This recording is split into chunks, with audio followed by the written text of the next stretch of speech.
everybody? How's everybody doing today? Look at this.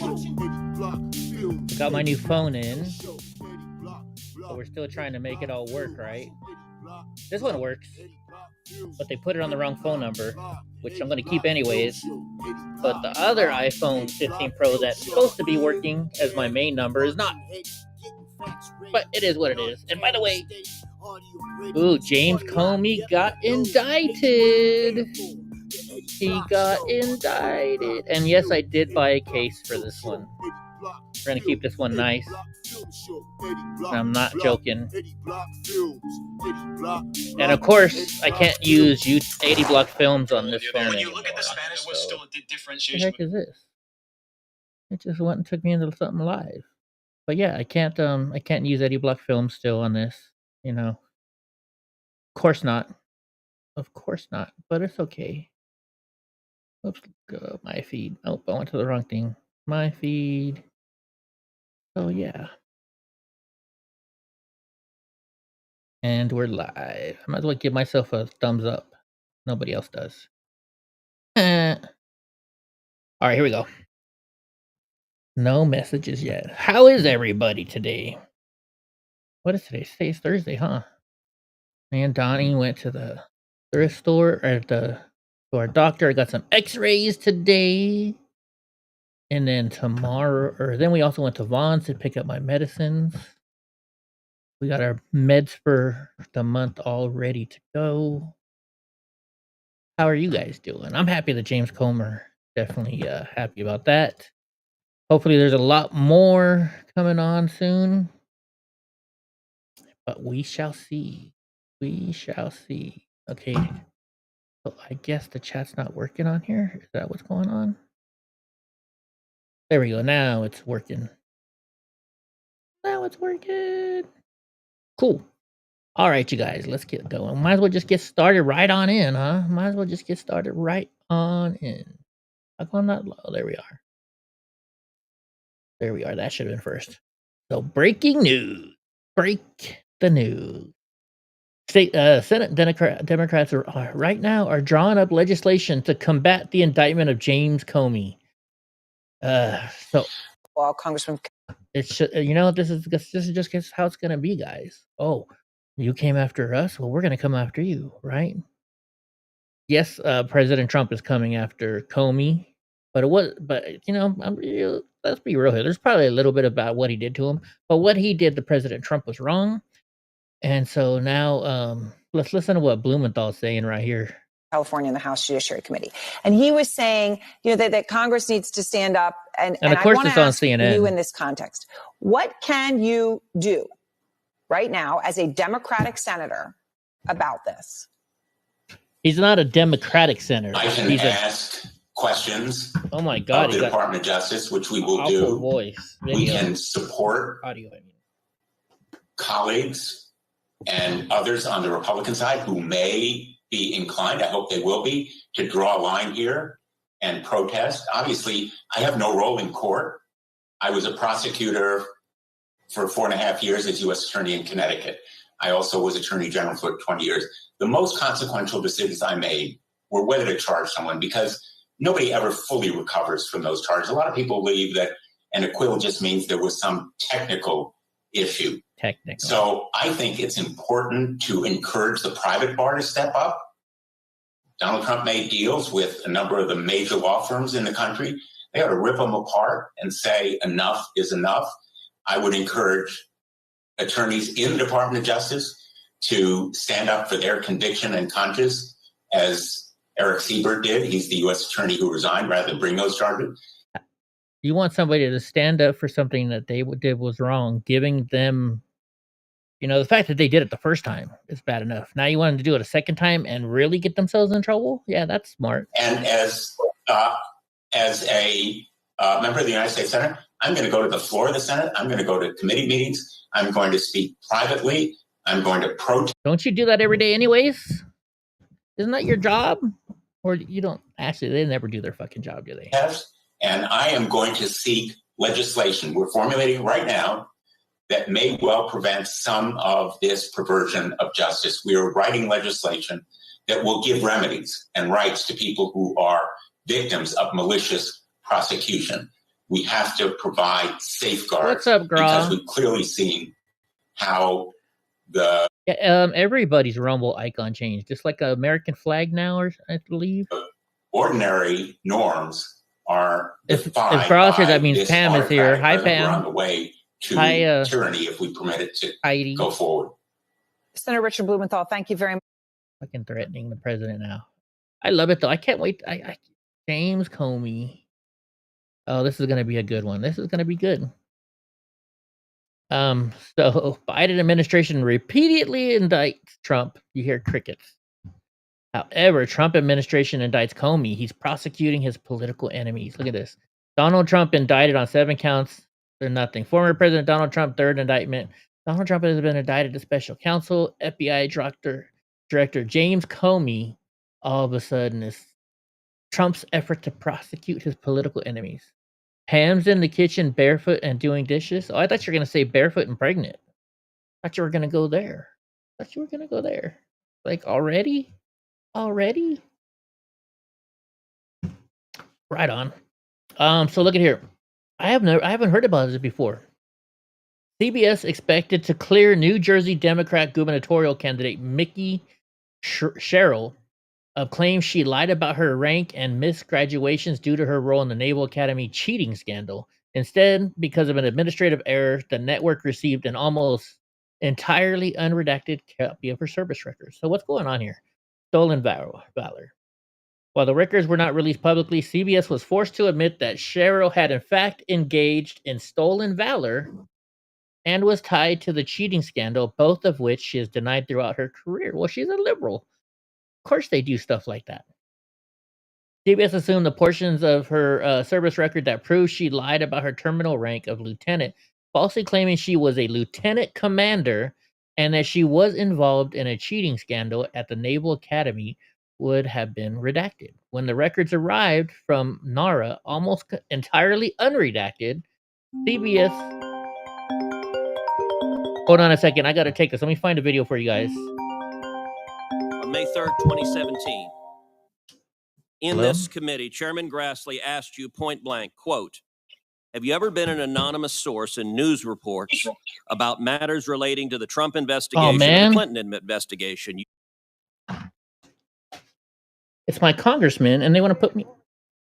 Our borders, achieving tax and regulatory relief. They want for to the put me economy, on a restoring conference the rule call. of law.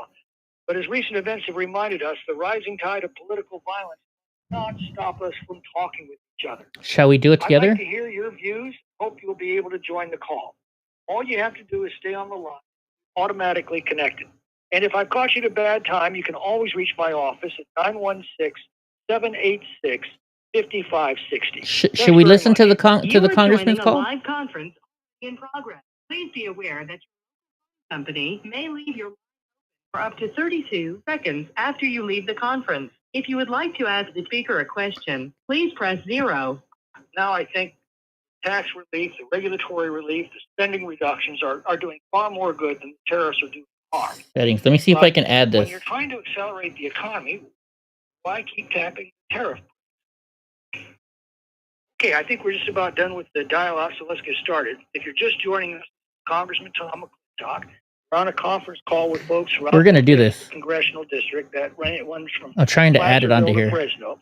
If you'd like to make a comment or ask a question, just press 0 on your keypad and you'll be lined up to speak. So let's begin with Karen and Ione. Oh, this is Karen Boitano, Congressman. Can you hear me? Yes, I can hear you fine. Thanks for joining the call. Thank you so much for your comments at the beginning. I guess Yeah, hold on. I had a comment and about free speech.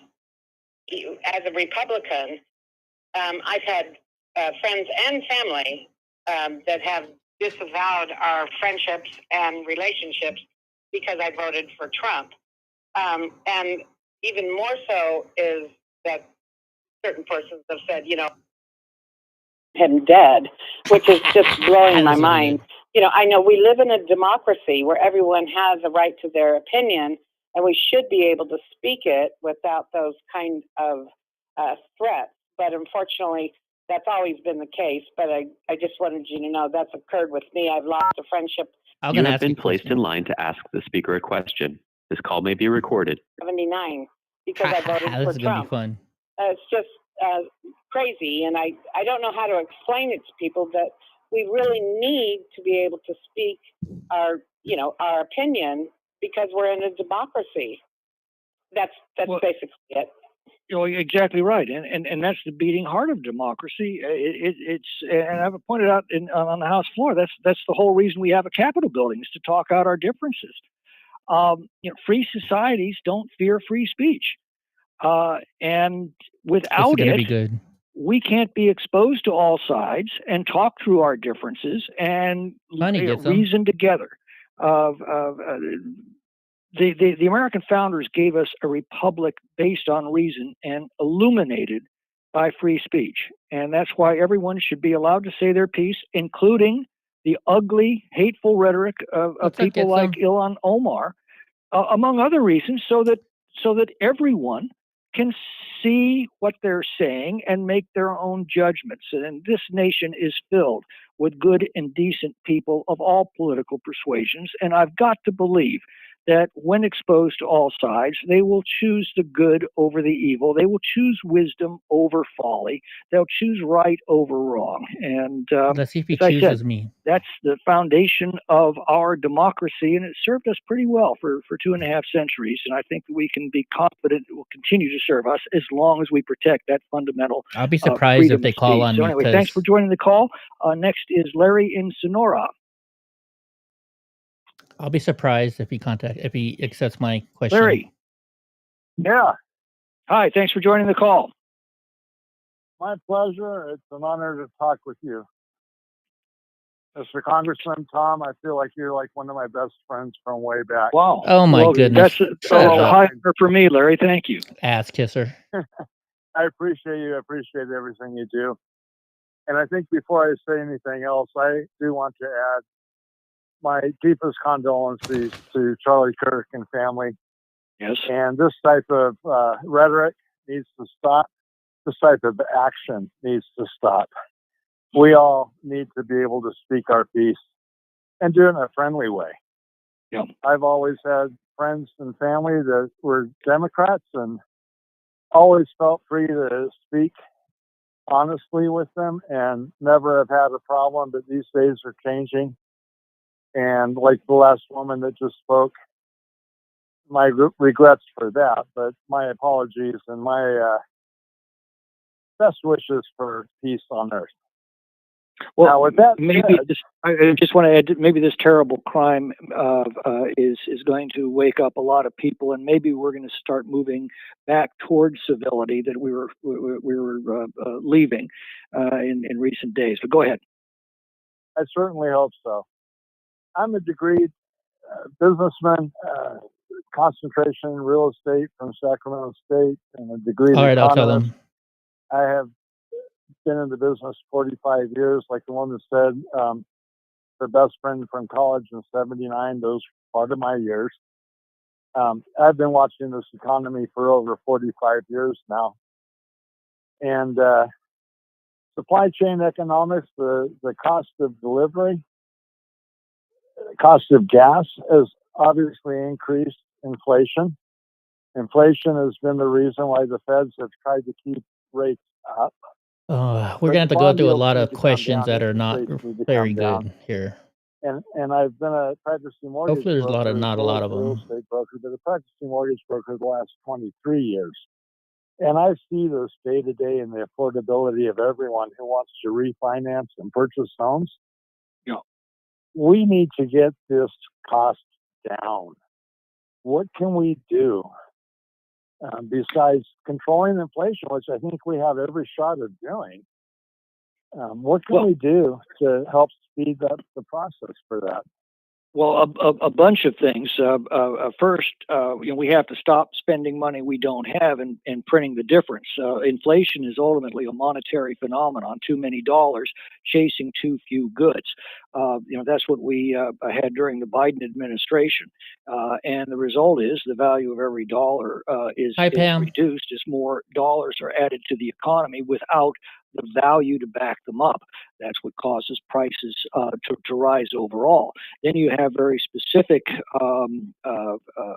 inputs into the economy, such as tariffs that will run up prices of individual commodities. But the price of housing is what is really killing folks, and a lot of that is simple supply and demand. When something is scarce, it becomes expensive. When it's plentiful, it's cheap. You look at the states that have allowed housing construction to meet demand, housing prices are a fraction of what they are in the states that have restricted supply or charged exorbitant fees or forced expensive and unwanted requirements the way California has. I was recently given a real insight into the problem we face in this state. You realize there were more building permits issued in the Houston metropolitan area last year than were issued in all of California. Of course. So as housing becomes more and more scarce because of government restrictions, the price skyrockets, and that's what we're dealing with today. The median price of a home in California today is over $900,000. In Texas, it's about $400,000. That's state That's stuff. That's nothing you can help with. Move on to the next anyway, Larry, question. thanks for joining the call. Next is Justin in Placerville. Hello, Congressman McClintock. You might remember me from conversations I've had with your former deputy, Rocky Deal. No, he doesn't. He actually put forth a memorial for my compadre at school who was serving in the military, a guy named Sky Moat, the bridge over the government center in Placerville. I have to record this. So I'm calling because I wanted to honor Sky's legacy and ask really the follow-up to what you said about things like sugar. Oh yeah, I'm going to ask him about why I should vote for him when he's a rhino who votes but what are things on that behalf of Ilhan and Omar. energy is obviously part of that equation, and we've seen that over the years that the price of electricity has gone up, but the price of the generation for the electricity in a lot of cases has gone down. And so if we make our own renewable resources and, we've had lead acid batteries for generations, why can't we be making a lot more of our own lithium? I think we can give ourselves a much more stable energy platform. And I'm wondering what other policies you had in mind. Let's see if they cut me off. bringing You think they'll cut me manufacturing off? Well, I mean, obviously, energy is a key factor in that, and the president has issued a number of executive orders. Some of them we were able to codify into the big, beautiful bill that are going to open up American energy resources once again. During his first administration, we achieved energy independence for the first time in our lifetimes. He has now increased his goal from energy independence to energy dominance, and we, clearly have the potential of doing that, and the boon to the economy is going to be enormous. But we just have to recognize, though, that different countries are good at making different things. It's really hard to grow apples in Honduras. It's really hard to grow bananas in Washington State. So doesn't it make more sense that we grow apples and sell them to Honduras, and Honduras grows bananas and sells them to the United States? That's free trade. I mean, if you can get if it costs $2 for a widget in the United States and $1 for a widget from Canada, isn't the path to abundance to buy that widget from Canada? If we slap $1 tariff on that to even the playing field and protect American widget producers, what we've done is actually cut our supply of widgets in half. Take a real life example. We've got a 50% tariff on imported steel right now. That's to protect about 140,000 American jobs that produce steel. But what we forget is there are 6.5 million American jobs that manufacture products that use steel. from cans to cars.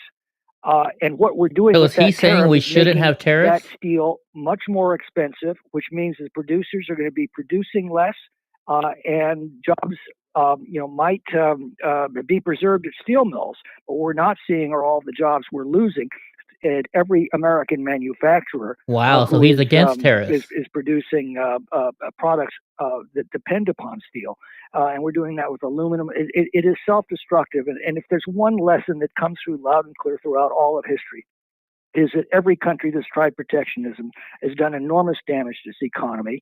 Thomas Jefferson thought that high tariffs could fund the government and promote domestic manufacturing. The result was a devastating recession that nearly destroyed So he's anti our fledgling economy. the big In beautiful bill. 1828, John Quincy Adams He's signed what against came to be known tariffs. as the Tariff of Wow. Abominations.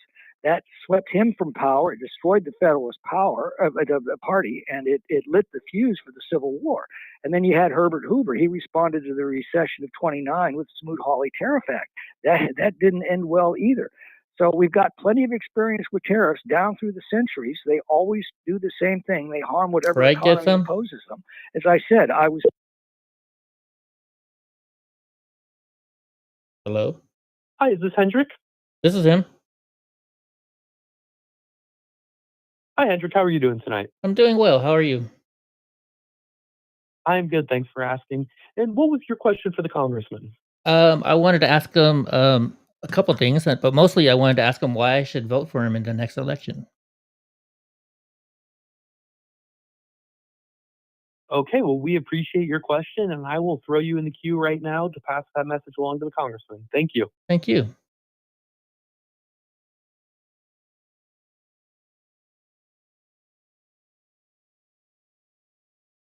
I guess I don't get to hear it now.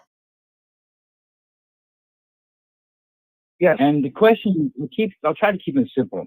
The question is, what happened to truth in advertising in basic, where people on TV and media would tell us something and it was the truth of what they told us, the fact, and then they'd give us their opinion of it. And where opinions differ is with Democrats constantly, we're in a challenging debate where I ask them where they get their information from. And come to find out their information is skewered by someone, even congressmen do this. So why can't we get truth and then the opinion instead of what Democrats constantly believe is not true? Well, but the question, of course, Casper, is who's going to decide what's true and what's not? Are we going to have some central authority do it? That's what the Biden administration proposed. They wanted, remember, a misinformation czar. They were pressuring social media platforms to suppress free debate. And by the way, truthful statements over everything from the COVID lockdowns to Biden family influence peddling to climate change hysteria. They were suppressing debate.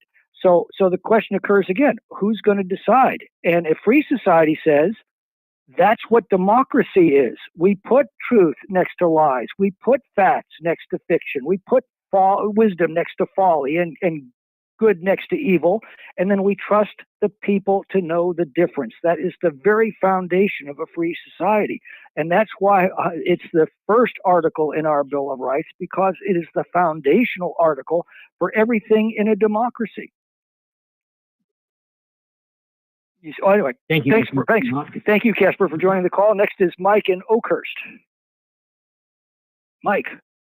That's just like 10 minutes away from me. Thank you. First of all, sir, I would like to thank you for your service to our country, to our large community. Well, yes, most people have an opinion. Very few people will actually step up and lead. And I have been a leader, and I relate to what you're doing. I know the complexities and the pressures and stuff. So anyway, I just want to say, and I appreciate your views on the freedom of speech and the tariffs, because most people don't understand the tariffs. We're still paying for tariffs that were put on in 2018 from China, the 25%. Most people forgot about that. Steel and aluminum and many other items, which goes into construction, talking about housing. So that's, it takes years for that to filter into, our current economy. Anyway, I'm so glad they called during the show. Sir, I'm 71 years old. I've been a member of 3 different political parties, registered with, one of them twice, and that's only due to the fact that I changed my mind, or I needed to vote for someone who I wanted to vote for. So I don't like that system. But anyway, my main question is this: our country has never been more polarized than it is today. And well, actually, if I could just push back for just a second, we have been through very polarized periods before. I mean, think about the Civil War, for example. Oh my God! Let the dude ask his question. I'm sorry. In my lifetime. Okay, I'm 71. Yeah. I'm close. Okay. So I'm just saying my personal experience with leadership in this country. Okay. Well, and I've watched it since the late 80s. We've become more polarized, and the animosity. And so what we're doing is, it's like an employee calling their boss, incompetent. How long would they be employed? And so anyway, the 2-party system it seems not to be working. But my main question, sir, is this: you're in the House of Representatives. What are you doing to promote bringing both parties together, working together? Because if we don't work together, how are we going to accomplish the best for the country? We can't do one side or the other side. It's just not working anymore. Yeah. So that's and all the other issues that come up could be settled if Democrats and Republicans would simply agree to disagree and to shake hands and to talk, discuss, and come to a compromise. What are relationships about? Right.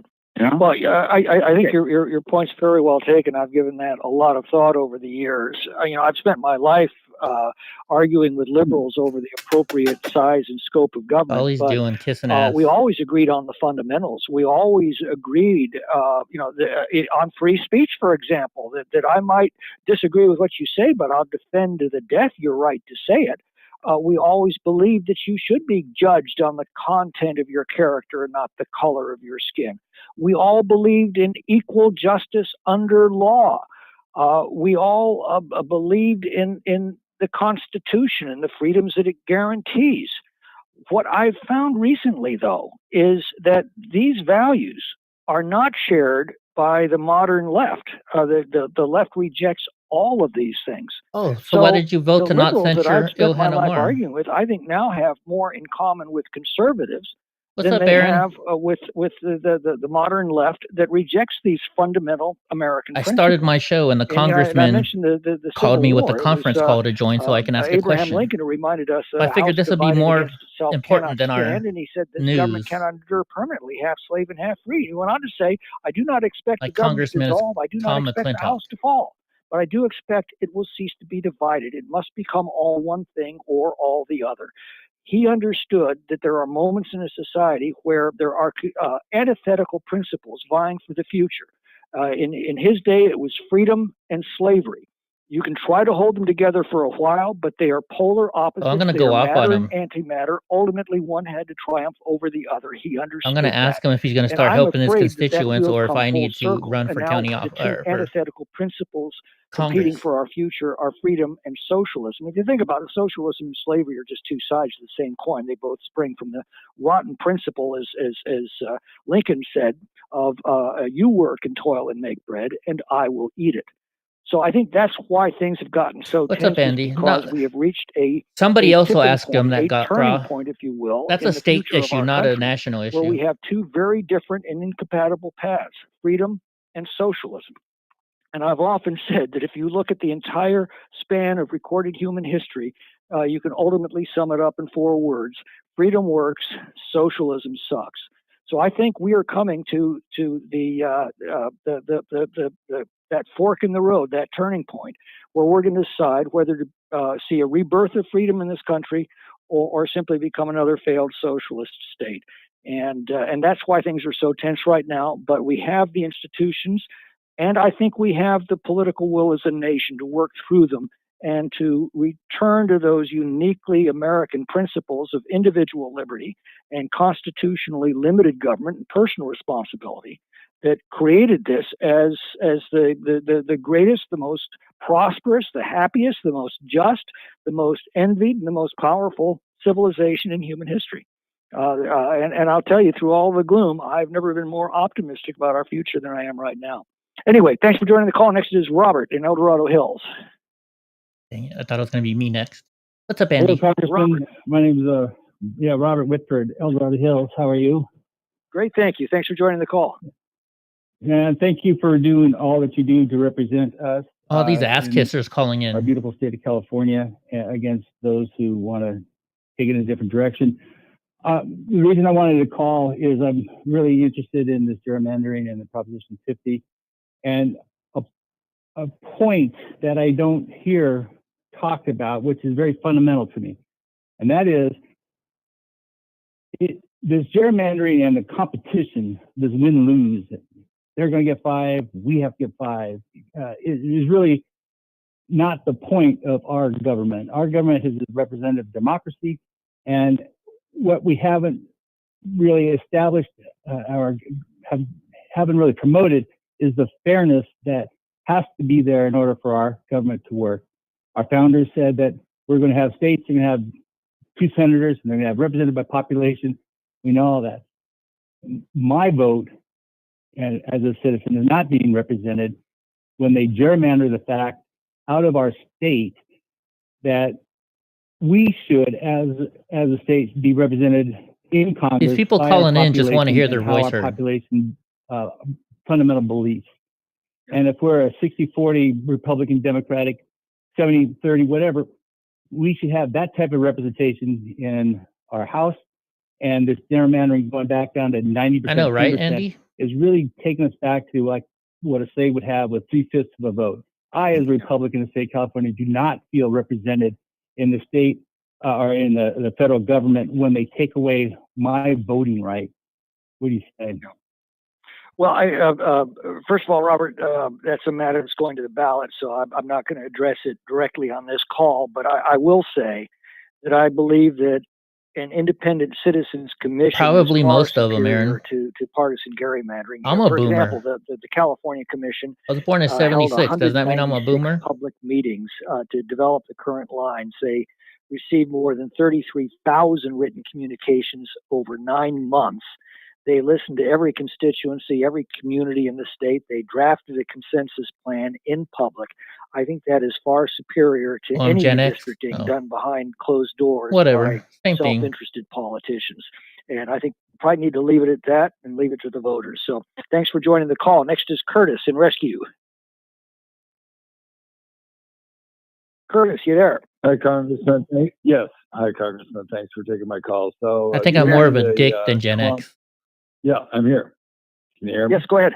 Yes, thanks for joining the call. Yes. Given the Trump administration pushback against all things California and how they're cutting the federal budget, are you standing up for forest management, fire suppression, which of course matters so much to any of us that have home insurance out here? And lastly, the role of FEMA to respond That's to true, disasters. I guess, if you're a because, boomer. all that's been gutted, and I'm curious about your representation of trying to maintain forest management sensibilities, fire suppression, and also FEMA. Sure. Well, an untended forest is no different than an untended garden. It's going to grow and grow until it chokes itself to death, and then it's going to be consumed by disease and pestilence and drought and ultimately catastrophic fire. That's the problem we're facing today, because that's how nature gardens. She's a lousy gardener. If you doubt that, just Yeah, I know, leave your own Aaron, garden but alone for a few years and what tell are me these what it people looks going to like. do? Nature doesn't care that it takes hundreds of years for a forest to return after a fire, because nature's got all the time in the world. We mortals do care. That's why we set up the U.S. Forest Service to do the gardening, because all of the excess timber in a forest Actually, though, we have a lot of federal land here, It's going though. to come out in only one of two ways. Either we're going to carry it out, or nature's going to burn it out. Now, for decades, we sent foresters out to mark off excess timber, and then we auctioned that timber to logging companies, and they paid us to take it out. The revenues from these federal timber auctions went right back into the forests. For nearly a century, we had healthy, resilient, and fire-resistant forests, And then we passed environmental laws in the 70s that made forest management endlessly time consuming and ultimately cost prohibitive. The studies just to do a forest thinning project take an average of 5 years now. They cost millions of dollars, so not much gets done. We've had an 80% reduction in timber harvested off the federal forest. We've had a concomitant increase in acreage destroyed by fire. And now we have lost nearly 1/4 of our national forest to fire just in the last 10 years. So the problem is fundamental. We've got to get back to sound forest management. And that's what the administration is aiming to do. So I have found them to be very, very strong advocates for restoring the forest management that protected our forests from catastrophic fire for nearly 100 years. And with regard to FEMA, let me tell you one quick story. In the first Trump administration, we had the Creek Fire. FEMA denied individual assistance for the victims of the fire. One call to the president released those funds, and the folks got the individual assistance that they desperately needed. Fast forward to the Caldor fire, when Joe Biden jetted in, promised that the victims of Grizzly Flat, which was completely wiped out, would have, the federal government would stand behind them. FEMA denied them individual assistance. For 4 years, we tried to get the Biden administration to reverse its position, and it didn't. So I've found that this president is very, very strongly tuned to the importance of forest management and the importance of standing behind the victims of these environmental policies that are destroying our national forests and the communities around them. So anyway, thanks for joining the call. Next is Della in El Dorado Hills. Hello? Yes, hi. Hi, this is Della in El Dorado Hills. Hi, and, Della. Hi. I'm happy to hear that you're an advocate for free speech, and I wonder She sounds younger. your She can ask about what Ilhan your Omar. take is on these big corporate media companies merging and the conglomerates, and what about antitrust and monopolies? There's lots of disadvantages to these. Yeah, they're asking mergers, questions that are not restricted important in our diversity and society at this localism, certain and moment. you lose access to reliable local information. There's corporate and political influence, and as we saw, corporate pressure. These are all old people for sure. For the FCC to align with certain mergers, and the freedom of speech being affected, as we've seen recently. And I'm very concerned about that. And I just wondered if you have any concerns about these big media conglomerates and these mergers. Well, there's a lot to unpack in that. With respect to mergers, the beauty of a capitalist system is that it is highly democratic at its core. Every consumer votes every day with every dollar they spend on what the economy is going to produce, who's going to produce it, how much they're willing to pay for it. It is a highly democratized system. The decisions of companies to merge, to manage themselves, what to produce, what not to produce, these are all in a free market driven by the dollars that every consumer spends every day. The consumers are in charge, and the companies are compelled to follow consumer desires unless the government steps in and starts making those decisions for consumers. That transfers the power from the individual consumer to politicians and government officials, and that never ends well. So I'm very much laissez-faire when it comes to the management of any corporation. Corporations ought to make their own decisions, following the instructions that they're getting every day from the marketplace, from individual consumers. So he's basically saying what companies do, companies do. If they make bad decisions, they will fail. I only ask that they leave me out of it and not ask for subsidies for their bad decisions. as I said, freedom works, and it's time we got it back to work. The other issue you had was, I guess, involving what decisions media conglomerates make. I believe those ought to be governed, again, by the market, by their own audiences. They have every right to broadcast according to their own judgment of what their consumers want, and the government should not be interfering with that. It's the essence of a free society, and one of the brilliant features of a capitalist system. So thanks for joining the call, Justin in El Dorado Hills. Come on. Justin, you there? Hello. Yes. Thanks, Congressman. Appreciate the time. So my question is about the budget. I voted you in the past because you're a fiscal conservative, but I couldn't help but be very concerned about the budget that was just passed, and that my main concern is the deficit spending that will be concerned. I don't want to say anything about past administrations because both the Republicans and the Democrats have both voted in huge deficits. And my main concern is that it seems like every administration is kicking the can down the road to our children and leaving them with just more and more debt.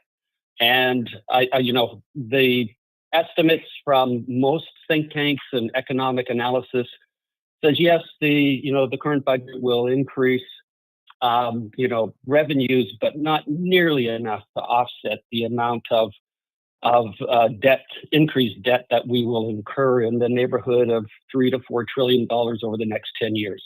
Probably so I'm wondering, get as a fiscal conservative, how could you have voted in and supported such a budget?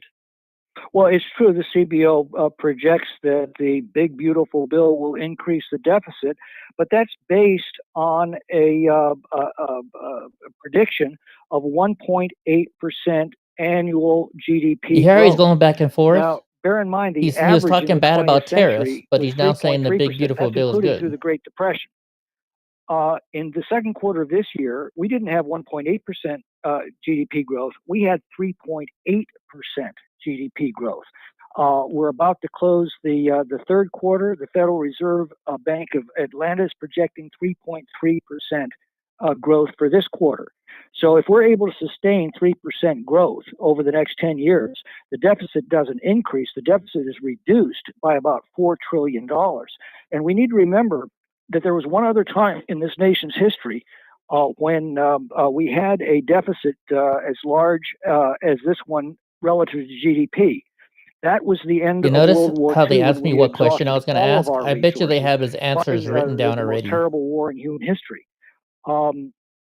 People forget how we got out of that debt. Harry Truman cut the federal income tax rate from 93% down to 60% or so. He abolished the excess profits tax. He cut federal spending from $85 billion down to $30 billion in a single year. He fired 10 million federal employees. It was called war demobilization. The Keynesians at the time predicted 25% unemployment in the Second Great Depression. Instead, we got the post-war economic boom. These are the policies that are very much being followed by the big, beautiful bill. I voted for it because I think it is going to provide enormous fuel for the economy, that it is going to boost our growth rate well beyond 3%, provided we don't self-sabotage with tariffs and actually reduce the deficit. The fundamental problem is spending.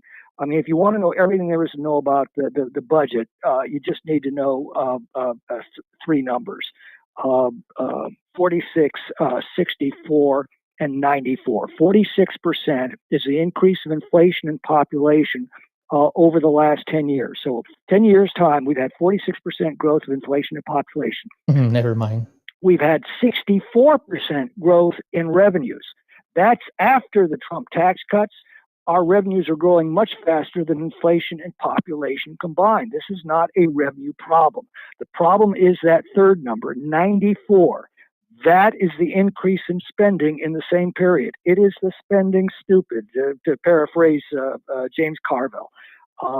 That's what Oh, now he's has been cut, and the paraphrasing big James beautiful bill Carville. reduces Oh mandatory my spending goodness. by about $1.7 trillion over 10 years. One of the biggest So liberal douchebags there it is. prevented one of the biggest tax increases in American history. It provided the biggest cut in mandatory spending over 10 years in history. And it lowers the tax rates that are going to be paid for everybody from folks earning tips to overtime to people over 65, people with children, people who live in high tax states. I think it's I going to be got one very question I'm important going to ask them, guys. I can factor only ask in them one, and I'm reviving the asking them what's American important to economy. me So because I'm I'm the very one in proud his of that district. vote. I'm very glad we got it in place, and we're going to know by this time next year whether it works. So anyway, thanks for joining the call. Next is Irvin in Modesto. Yes, hi, my name's Irvin. I'm in Modesto, California, in the automotive Mhm. industry. Thank you for taking my call. You bet. So, as in Modesto, the area that you represent, we're a loud minority in California, and hopefully the purging of the ineligible voter rolls helps us. My question to you is, since the administration has taken over and the passing the big beautiful bill, what is one of the main or few main items that you can say that we could look forward to that our area is benefiting directly from the passing of that? Nothing, because we're in But California first of and all, Governor obviously, Newsom energy, screws us all. the war on fossil fuels is over as long as this administration is in place. As I said, they've gone from energy independence in the first Trump term to energy dominance in the second Trump term. He's very serious about that, and I think we're going to achieve it. And as John F. Kennedy said, a rising tide lifts all boats, even those in California that are weighed down so enormously by a lot of very foolish state public policy. My focus on the valley has been for years basically fire and water. I serve on the Natural Resources Committee. I'm one of its senior members now. And the reason is because it's absolutely essential to our district. Forest management that we've already talked about, and obviously water development. I mean, we live in one of the most water-rich regions of the country, and yet we're now suffering from chronic water shortage because of bad public policy. Droughts are nature's fault. They happen. But water shortages asked you are our about fault. Water shortages are a choice we made a generation ago when we stopped building new dams and typical reservoirs. politician. The result is that the population has doubled, and we're still dealing with the same water supply and dumping huge amounts of surplus water out into the ocean every year because we've got no place to put it. We have got to restore our water storage projects. That in turn is going to I mean a agree, renaissance for Aaron. the Central Valley. Central Valley is ideally suited for agriculture because of its climate and soil. The only thing it needs is water. We've got it, but we don't save it. And that's why we build dams and reservoirs and aqueducts. So, those are two of the major focuses that I've maintained. And I think we've turned the corner on both. I think that the Oh, I know. I environmental paid left has $4.74 proven for to be diesel at highly Costco the self-destructive other of the day. very objectives that it set. We've dealt with their policies now for 50 years with the promise that it was going to improve the environment. I think we're now entitled to ask, well, okay, how are our forests doing? How is the Central Valley doing? And the answer is absolutely damning. So I think we're turning a corner now and are going to be able to get back on the track. We got some major reforms on forest management back in 2016 for the Tahoe Basin. We're now trying to get those extended throughout the national forest system. So anyway, those are a few of the projects that we're working on. And thanks for joining the call. And next is Daphne in Modesto. Oh, come on. You going to get to me or not? Oh, hi. Thank you for your stand on addressing the tariffs. Thank you. That's very nice. I do disagree about your comment about socialism. But my question Oh, is, liberal. how will Medicare be affected now that the big, beautiful bill has been passed? It's not. Medicare, I don't think is going to be affected at all by the big beautiful Unless bill. you're an illegal Medicaid alien. will be. You've heard the charges that you're going to throw 9.8 million Americans off of Medicaid, and that is true to a certain extent, but you have to then ask the follow-up question, and that is, okay, well, who exactly is going to be thrown off of Medicaid? And there are three groups that will lose their Medicaid coverage. First group is illegal aliens who have no legal right to be here, and under the law are now being deported.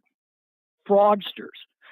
CMS has identified 2.8 million fraudsters, mainly double dipping, that are in the system.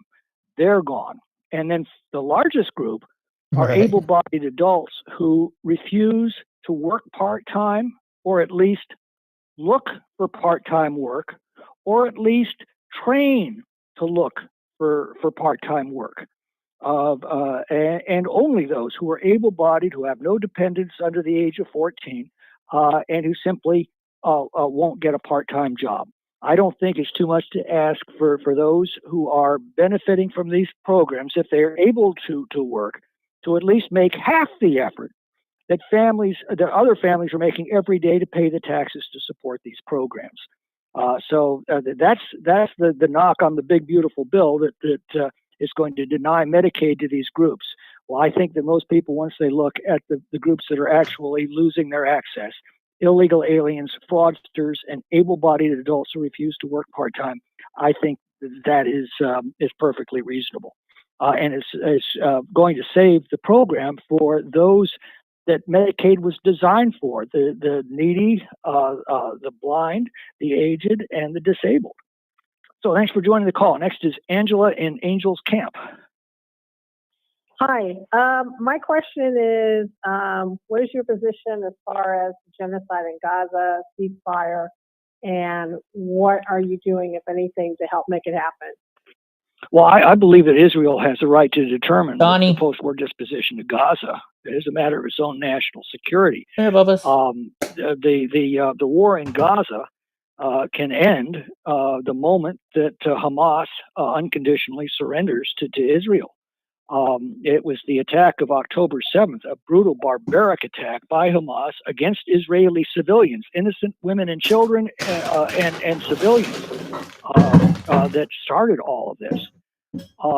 And I'll also point out this: October 7th proved that a two-state solution doesn't work. It's time for the inhabitants of Gaza either to live peacefully under Israeli sovereignty or choose to relocate to any of the 50 Islamic countries around the world that are available to them. And I think Israel should be free to consolidate within its historic lands, Gaza, Judea, and Samaria, as the only Jewish state in the Butthead world. won't come get his medicine. So that's my position. We probably disagree, but that's okay. That's America. Next is Michelle in Modesto. Oh, here you go. Hi. I was going to ask you what the situation was with Newsom in telling our ICE agents that they can't wear masks, which I think is totally wrong. Why are you asking him about this? But there was a gentleman on the line talking about the forestry. Now, we own a cabin by Kirkwood that my grandfather built in 1950. The forestry Who cares, lady? used to do the logging, which, like you said, and the logging company was out of Ione until the 80s when it was taken away. And that's when the forestry got out of hand. But when, just like this year, we have to keep 20 feet from our cabin. We have to rake the ground. We have to clean up the debris. We have to cut the dead trees down that are beetle infested. We all have to do that on our And properties, if lady. we don't, we get fined. We all have to So, do that. You know, I don't understand why the governor is not taking care of his part, but they expect us to take care of our part. And the land, we don't own it. It's a lease land, and we still pay taxes on it. And now we can't How are you even paying get taxes on a insurance leased loan, on a leased land? What the Well, hell is again, that? we passed legislation, my bill back in 2016 that went into the WIN Act, that cut through all the red tape for forest thinning projects. It's taken the study Oh, the hair time for coming off of a her? forest thinning project from 5 years down to a few months. It's taken the environmental impact statements from 800 plus pages down to a few dozen. It has taken the timber yield off the federal lands at Tahoe from 1 million board feet a year to 9 million board feet a year. It's tripled the amount of treated acreage, and it is what saved the city of South Lake Tahoe from the Caldor fire. The fire on its way to South Lake Tahoe hit a tract that had been treated under that authority. The fire lay down, and firefighters were able to stop it. Right across the boundary line is the El Dorado National Forest. We had been trying for literally a decade to get the Trestle project treated. Everybody knew that was a mortal threat to the town of Grizzly Flat. Environmental litigation held it up for all of that time. And the result was when the Caldor fire hit the Trestle project tract, it exploded out of control and utterly destroyed the town of Grizzly Flats. So we know what policies work. We know what policies don't work. We have been fighting the environmental left for decades now to get back to policies that were proven to assure the resiliency and the health of our national forests. And the result of these idiotic restrictions on forest management have meant that we've now lost a quarter of our national forest to catastrophic fire in just a decade, and that's just a tragedy. Anyway, thanks for joining the call. Next is Stephen in Sutter Creek. Stephen, are you there? Hello, Stephen. Pass. Okay, I guess we'll go to George at Copperopolis.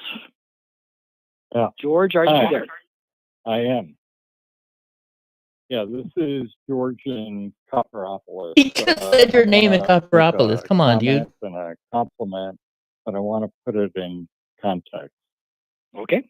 I had a 43-year professional career, 41 years of which was in management, and 39 of those years were executive management, Fortune 100 and smaller companies in a variety of industries.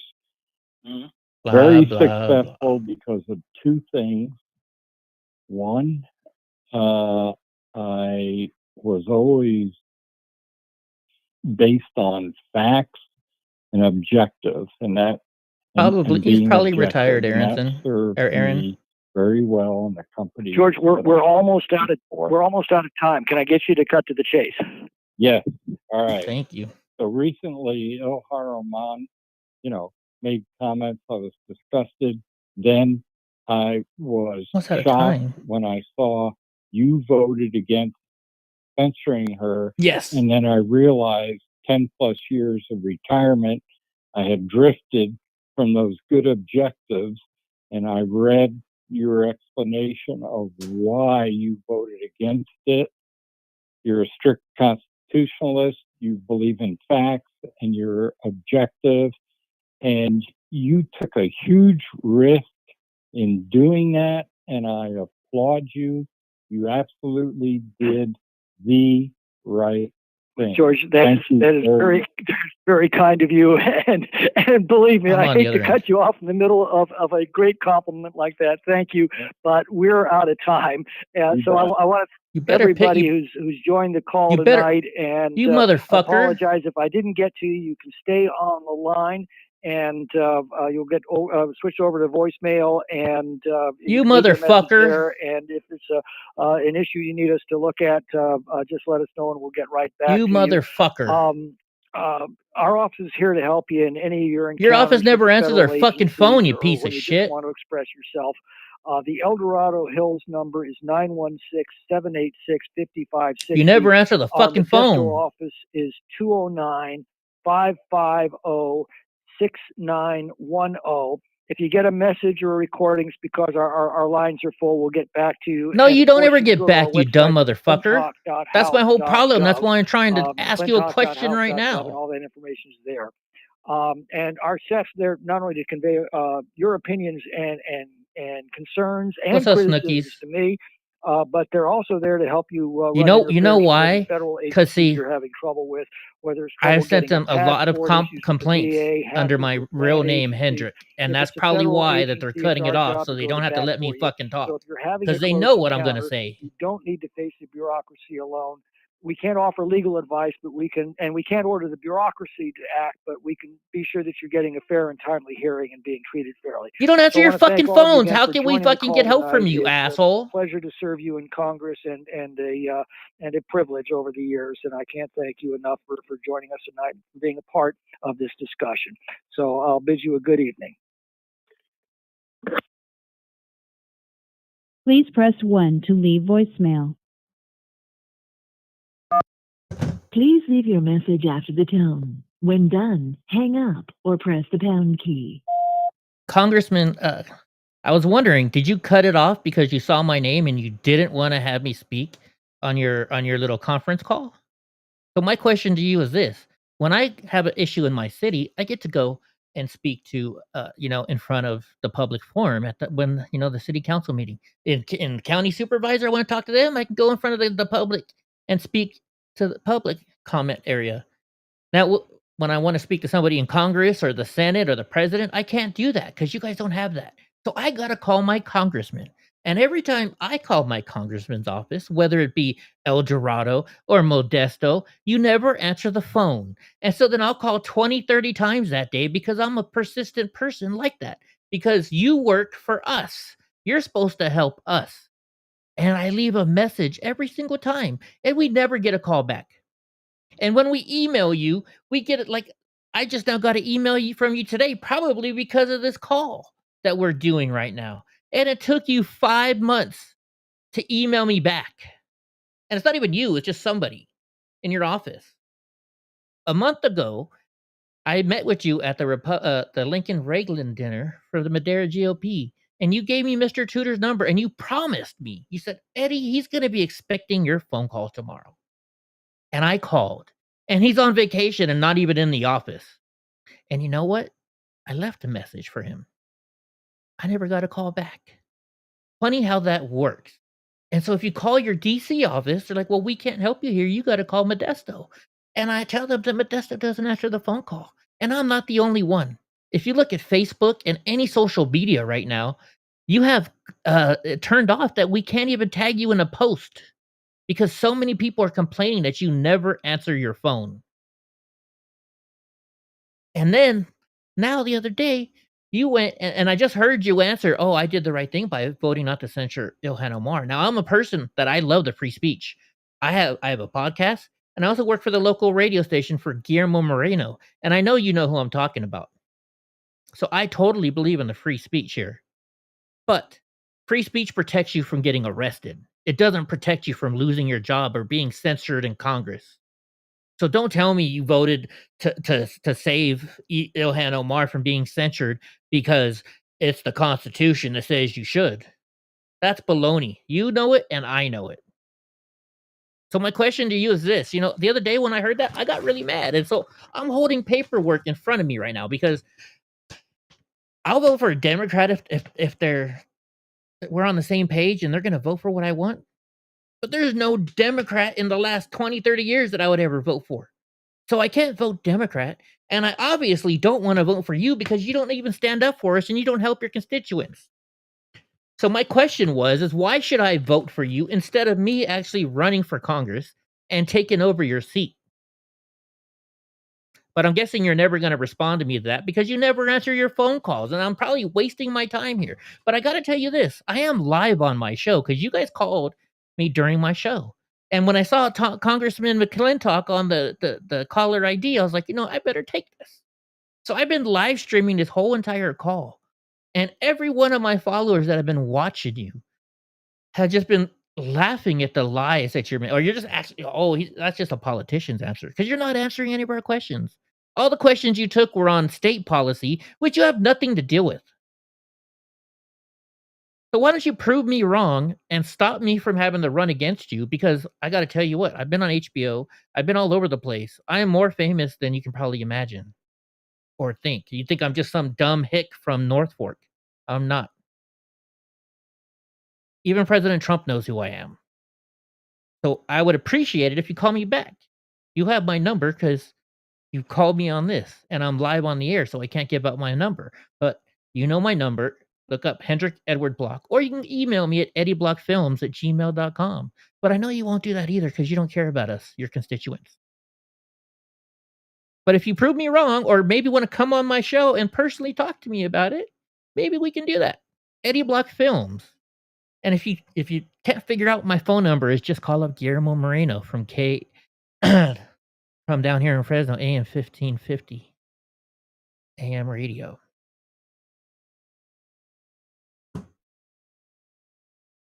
Motherfucker. You know he's not going to call me back. I guarantee you he's not going to call me back. I bet you he ended that session just so he wouldn't have, because they knew I was calling. Because they called me, so they know who we are. They know who we are. Did I do all right, or was I too mean? Was I not mean enough? What do you guys think? Ugh. Piece of shit. He's a Democrat. Oh no, the tariffs are gonna ruin our country. You don't understand, see? Because well, if we need 1 million of these widgets, right?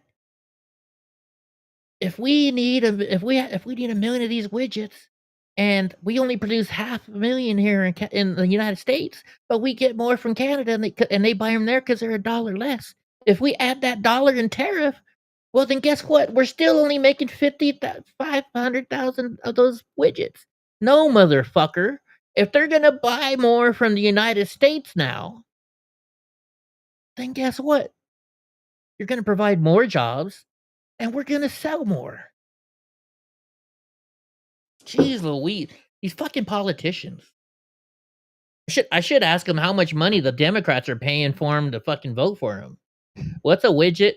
A widget is a term you learn in business school. So you don't want to say, hey, I'm going to sell a whole bunch of Celsius drinks.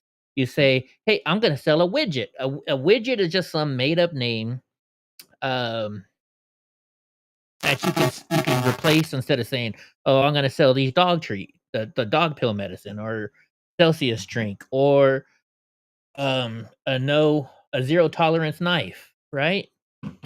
Or my new iPhone 7 Pro Max, or 7 Max Pro, whatever you want to call it. That's what a widget is, bro. That's what a widget is. Fucking, everything he said, he sounded liberal in. Was I wrong? For any of those that didn't hear it, was I wrong about that? Everything was liberal. Every freaking thing sounded like a liberal comment for me. Hold on a second. I gotta rumble myself real quick. I'll be right back.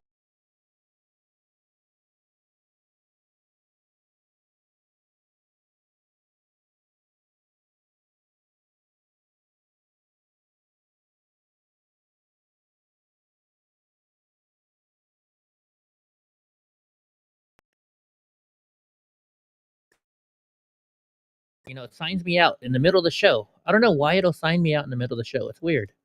It's weird and confusing. So I don't know why it does that. Sorry about that.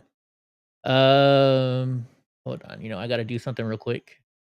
I have to do so many commercials a month. We're going to do one real quick. I think this one's going to be a quick one. Let's see. Here we go. Let's do it real quick. Let's be clear. Cryptocurrency is no longer emerging. It's here. And this latest move cements that reality in the biggest way yet. Trump Media Group just inked a massive $6.4 billion deal with Crypto.com, the world's top crypto platform. They're teaming up to scoop up $6.4 billion in CRO, the powerhouse token that fuels fast, low-fee DeFi. Low-fee DeFi, staking rewards, and real-world perks like cashback on your spends to launch America's first CRO treasury. When it's done, this new company will be the biggest CRO holder out there. Want in on the action? Head to Crypto.com today and grab some CRO. Let's make crypto great again.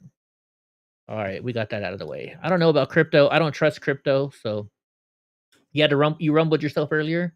He's definitely a rhino. He's definitely a rhino. Oh my goodness, though. What a POS. What a POS. You know, I get it. So they stopped right at 7 o'clock. So maybe they were only doing it for an hour. But you notice they came on, asked me what my question was, and I just said a real simple question: "Why should I vote for you?" I wasn't gonna go on the spiel because I was worried that they wouldn't let me on the show. And well, I'm pretty sure they figured out who I am because I have been posting on their social media for like 2, 3 weeks now. I have been calling their office. I have been emailing them, doing everything I can to get their attention. So I'm pretty sure that's why I didn't get to be on the show. Despacito. You know that song? Uh-oh, Hope's into the Spanish songs. By the way, so we were going through we had to get a break from the news last night. We did the news, and then Goofy and I, along with, Boris and Sneaky Pete, we just started playing Facebook Reels, and there was a lot of music on there. And on Goofy, I'm sorry if I didn't say Goofy. And so they're like, these 10 songs from the '80s, blah, blah, blah. Well, I got like 30, not copyright strikes, but, I got like 30, we can't play your video and because of copyright infringement. So, kinda interesting. So I won't play Despacito for you guys tonight. Alright, but yes, check it out. James Comey, if you didn't hear earlier, James Comey is under indictment, and it has been told on the internet that, by tomorrow, he is supposed to turn himself in. He will be turning himself in tomorrow. Oh, it's gonna be nice seeing those handcuffs go on his wrist. What do you guys think? I'm not following Kash Patel. Interesting. Is this a big person or no? 9,000 followers. They only follow back 4,000 back. Should I follow them? That's not high enough for me. What about this person? 370. Oh, definitely not going to follow him. Anyways, okay, let's get back to this. So it's been confirmed that James Comey has been indicted for lying to Senator Ted Cruz in 2020 in his exchange. Let's see what exchange we're talking about. Well, let's bring us our memory back. Let's do another topic. What's up, Mike Jones? May 3rd, 2017. In this committee, Chairman Grassley asked you point blank, quote, "Have you ever been an anonymous source in news reports about matters relating to the Trump investigation or the Clinton investigation?" You responded under oath, quote, "Never."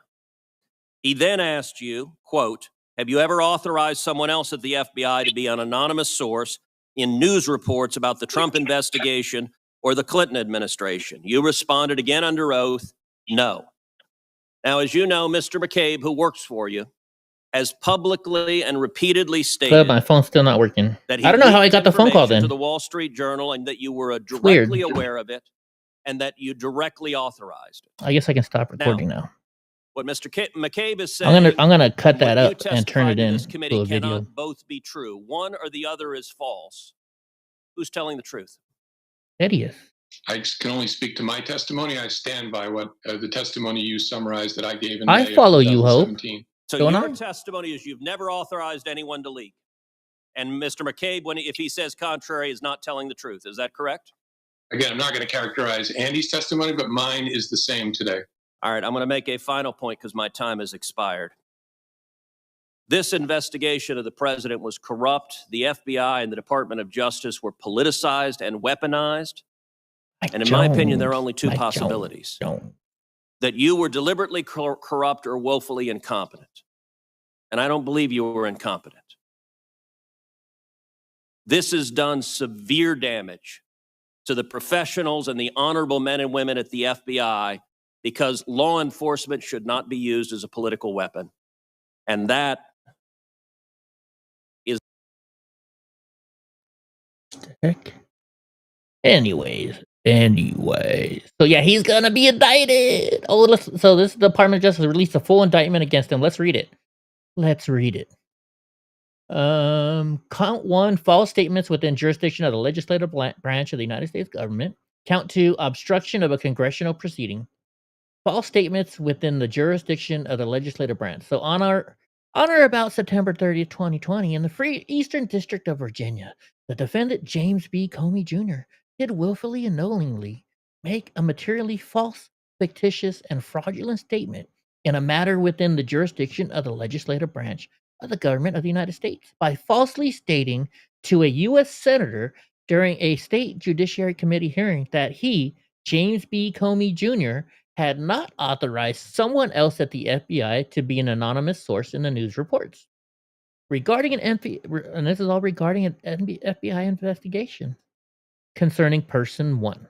The statement was false because, as James B. Comey Jr. then and there knew, he in fact had authorized person 3 to serve as an anonymous source in the news reports regarding an FBI investigation concerning person 1.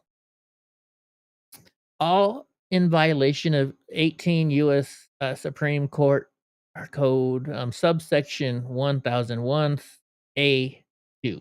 Let's go to the next one. So on or about September 30th, 2020, in the Eastern District of Virginia, the defendant James B. Comey Jr. did corruptly endeavor to influence, obstruct, and impede the due and proper exercise of power of inquiry under which an investigation was being had before the State Judiciary Committee by making false and misleading statements before that committee. Signed by Lindsay Halligan, United States Attorney. I love it. Yeah, I'd like to see Adam Schiff in cuffs too, but I hopefully that's coming. Oh my gosh, did you hear what Trump said today? President Trump said today about Ilhan Omar at this meeting? Oh my gosh, you guys are gonna laugh. You know, I met the head of Somalia. Did you know that? And I suggested that maybe he'd like to take her back.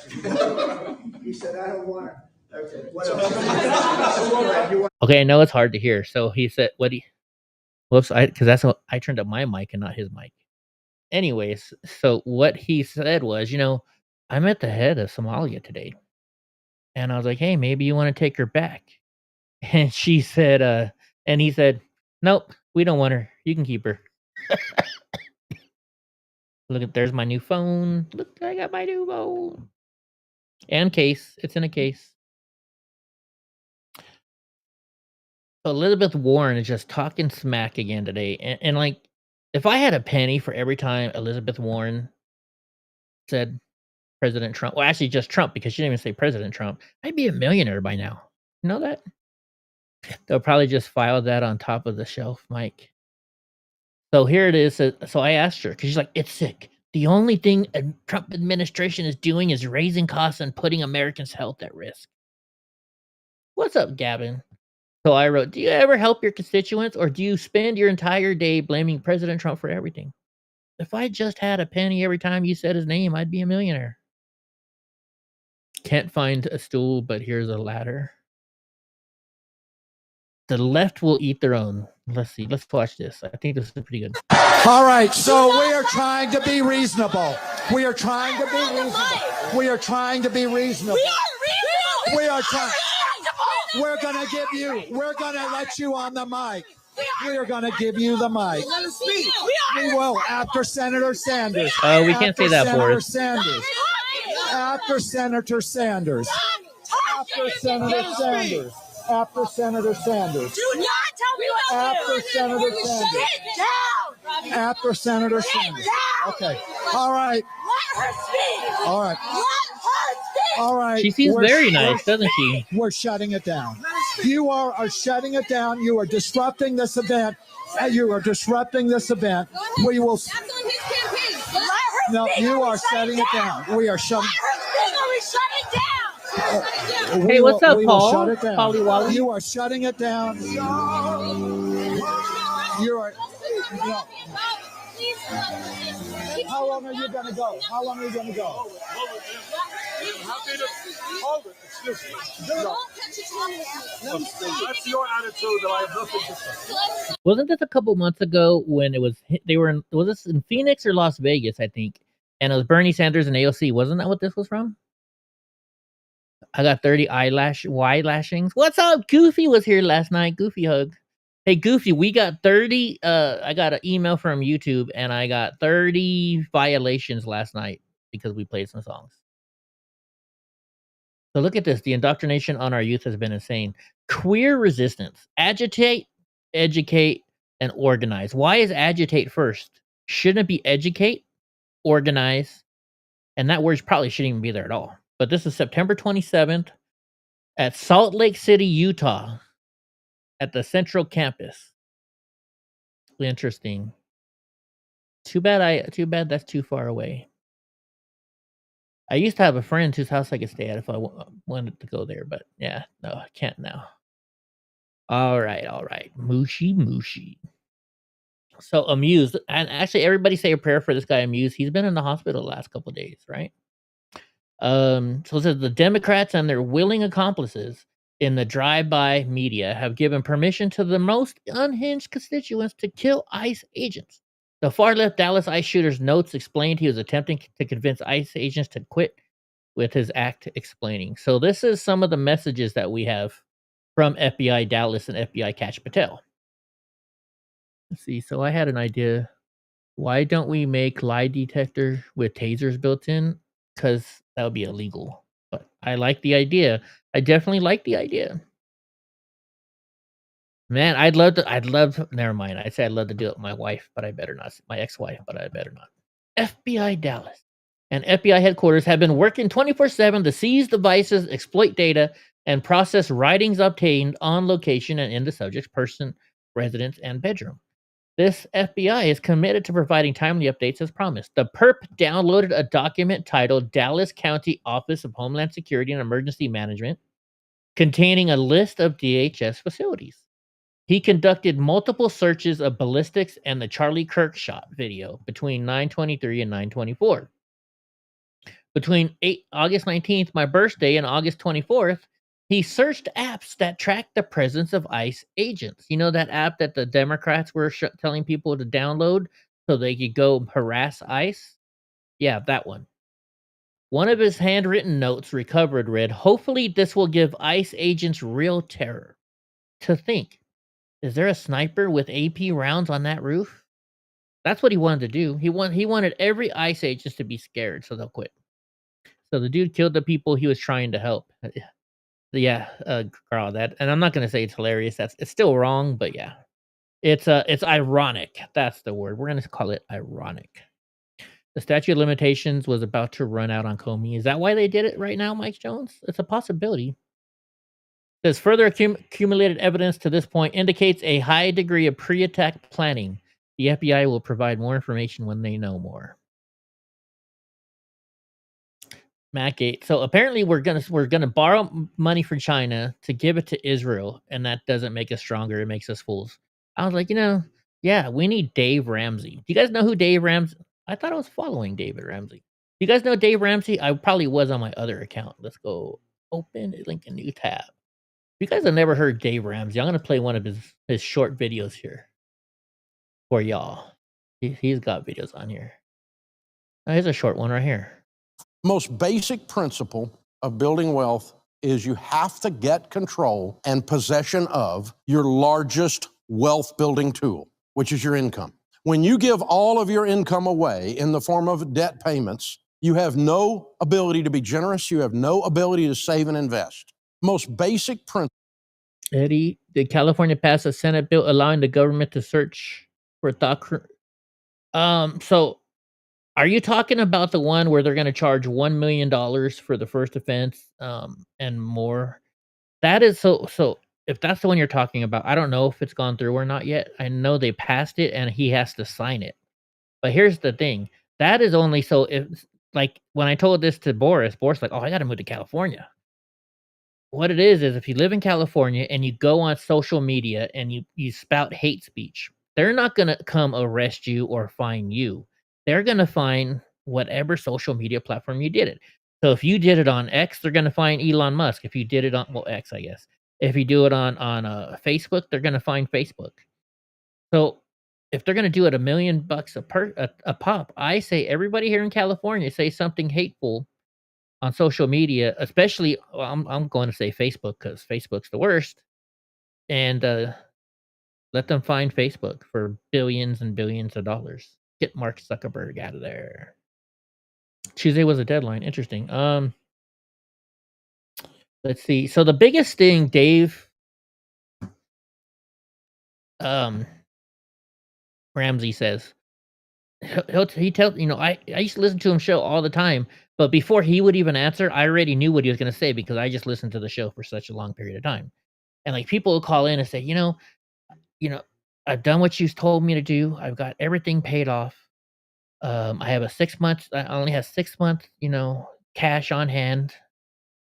But I want to buy this house to rent out, and the only way I can do it is I can buy it on a home loan and then rent it out. It's going to make me money, right? So, and he says you never go into debt to start a business. You don't go into debt to make money. That's not making money. Because what happens when that person doesn't pay their rent? Right? That's one of the biggest things he'll talk about. You never take out a loan. Do that. And people will be like, "No, I got a Mercedes, I got a BMW, and I make $500,000 a year." And he's like, "Well, how much you have left on that BMW?" I got like $100,000. How much you got left on that whatever the Mercedes?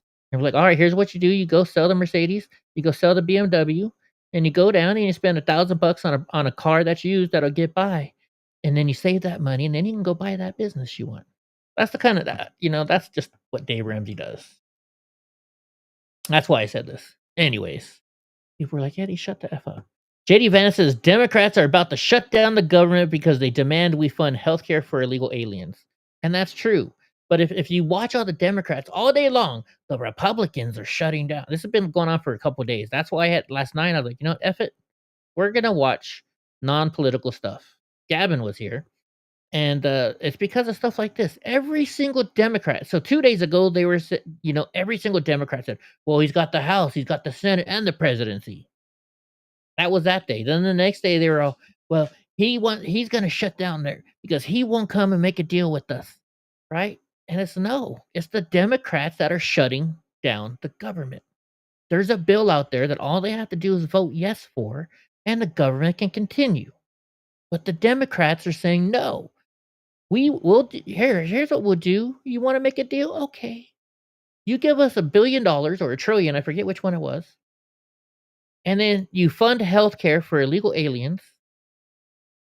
And there was some other ask that they wanted. So if they're the one voting no on the bill and they ask for all this extra, they're like, we're not going to vote on the bill unless you add this to it. They're the ones cutting the bill. They're the ones voting no. They're the ones shutting down the government. But they tell all of their followers, oh no, it's the Republicans. And we'll get to that here because I know I have a lot of them. And the problem is they're liberal idiots that don't do their own research, follow it. The trick is owning the land. They don't make any more off of that. That's true, Grad. They don't make any more. So this woman is in Michigan and shows her political signs everywhere. Guess who they all are? Let's watch this. I was just wondering if you would be open to tell me anything about the Hamtramck? She doesn't speak English. Kasim, Liquim Saleh, Motar Fidehol. In my own personal experience, most of the women that I have spoke to that are completely covered will not speak to me, but Muslim men have no problem being on camera, it seems.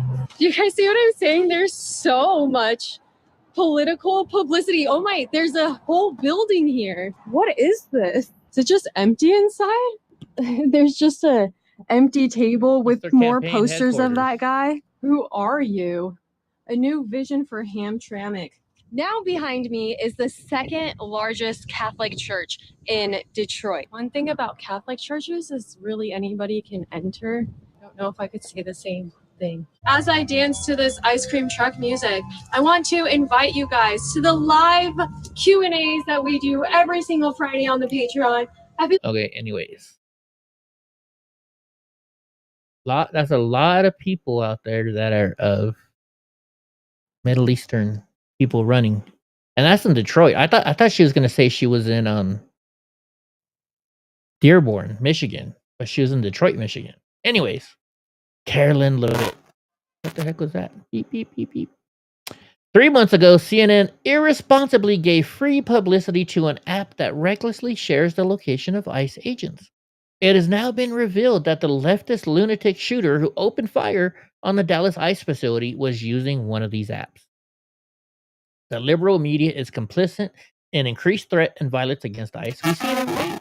They're quick to write a fake story portraying ICE in a negative light, and often omitting the real facts on these cases.